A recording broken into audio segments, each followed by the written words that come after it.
সে আসলে পুরুষ, কিন্তু মহিলার সাথে পুরস্কার পাবে আমাদের সরকারের কাছ থেকে? না, কখনো না। মাননীয় প্রধানমন্ত্রীর তত্ত্বাবধানে যে সরকার, এই সরকারের এখানে এই ধরনের কোনো পদক্ষেপ আমরা এটা কখনো গ্রহণ করব না। সবাই আমরা দোয়া করি আল্লাহ তাআলা আমাদেরকে ইস্তেকামত দান করেন। আমাদেরকে বানিয়েছেন হয়তো আমরা পুরুষ না মহিলা। যাকে আল্লাহ পুরুষ বানিয়েছেন সে পুরুষ, যাকে আল্লাহ মহিলা বানিয়েছেন সে মহিলা। মহিলা বলে বলবে না আমি পুরুষ, পুরুষ বলে বলবে না আমি মহিলা। এটা হারাম, আল্লাহর সৃষ্টির সঙ্গে যুদ্ধ। এটার কিছু আভাস গত সরকার থেকে আমরা দেখতে পেয়েছি। আরো হালকা ছিল না তা না। যেহেতু দ্বীন ওয়ান নাসিহা, দিন হলো কল্যাণকামিতা, সেই হিসাবে এক দুটি কথা মনে এসেছে, সেটা আরজ করছি। আল্লাহ রাব্বুল আলামিনের মেহেরবানি, আল্লাহ তাআলা আমাদেরকে এই নতুন সরকার দান করেছেন। ক্ষমতা এটা আল্লাহর নিয়ামত। আল্লাহুম্মা মালিকাল মুলক তুতিল মুলকা মান তাশা ওয়া তানজিউল মুলকা মিম্মান তাশা ওয়া তুইজ্জু মান তাশা ওয়া তুযিল্লু মান তাশা বিয়াদিকাল খায়র ইন্নাকা আলা কুল্লি শাইইন কাদির। আল্লাহর নিয়ামত, এই নিয়ামতের শুকর আদায় করতে হবে। এই নিয়ামতের শুকর হলো এটার সদ্ব্যবহার। ইযা মালাকতা ফাহসিন, আল্লাহ তোমাকে ক্ষমতা দান করেছেন, এখন তুমি এই ক্ষমতার সদ্ব্যবহার করো, সঠিক ব্যবহার করো।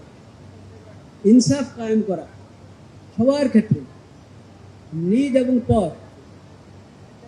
ইনসাফ প্রতিষ্ঠা করার ক্ষেত্রে কোনো ধরনের কি শব্দ বলবো, মানে বৈষম্য না হওয়া। ইনসাফ কায়েম করার ক্ষেত্রে, ইনসাফ কায়েম করার ক্ষেত্রে নবী করিম সাল্লাল্লাহু আলাইহি ওয়াসাল্লামের শিক্ষা হলো যারা আপন তাদের ব্যাপারে সর্বপ্রথম ইনসাফ কায়েম করা এবং জুলুম রদ করা, জুলুমের প্রতিরোধ। নিজের কেউ জুলুম করলে সেখানে পাকড়া হবে আগে। এই নীতি যদি হয় যে আমরা ইনসাফ কায়েম করব, জুলুমের প্রতিরোধ করব, তাহলে ইনশাআল্লাহুল আজিজ দেশের মধ্যে শান্তির যে আলামত আমরা দেখতে পাচ্ছি ওটা পূর্ণতা লাভ করবে। আল্লাহ তাআলা সেই তৌফিক আমাদের সবাইকে দান করেন। আর যেই কথা আমরা সবসময় বলে থাকি, আমাদের মাননীয় ধর্মমন্ত্রী একটু আগে বললেন আল্লাহর হুকুম মেনে চলা।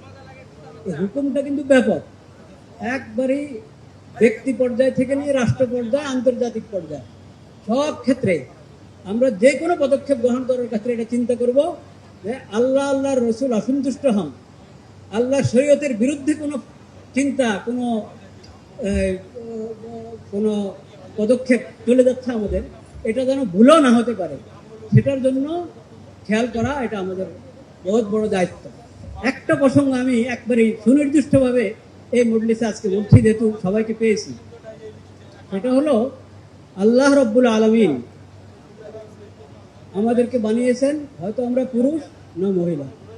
যাকে আল্লাহ পুরুষ বানিয়েছেন সে পুরুষ, যাকে আল্লাহ মহিলা বানিয়েছেন সে মহিলা। মহিলা বলে বলবে না আমি পুরুষ, পুরুষ বলে বলবে না আমি মহিলা। এটা হারাম, আল্লাহর সৃষ্টির সঙ্গে যুদ্ধ। এটার কিছু আভাস গত সরকার থেকে আমরা দেখতে পেয়েছি। আরো হালকা ছিল না তা না, কিন্তু গত সরকারে এই মাঝের যে সরকারটা, কি এটাকে বলে, এই সরকারের সময় এটার অনেক আলামত দেখা গেছে। এটার আমরা তীব্র প্রতিবাদ করছি। আজকের এই ইফতারের মাহফিলে দোয়া কবুলের সময় এটার আমরা তীব্র প্রতিবাদ করছি। এটাকে যেন এদেশে কোনো সুযোগ দেওয়া না হয়। আল্লাহ যাকে পুরুষ বানিয়েছেন সে পুরুষ, আল্লাহ যাকে মহিলা বানিয়েছেন সে মহিলা।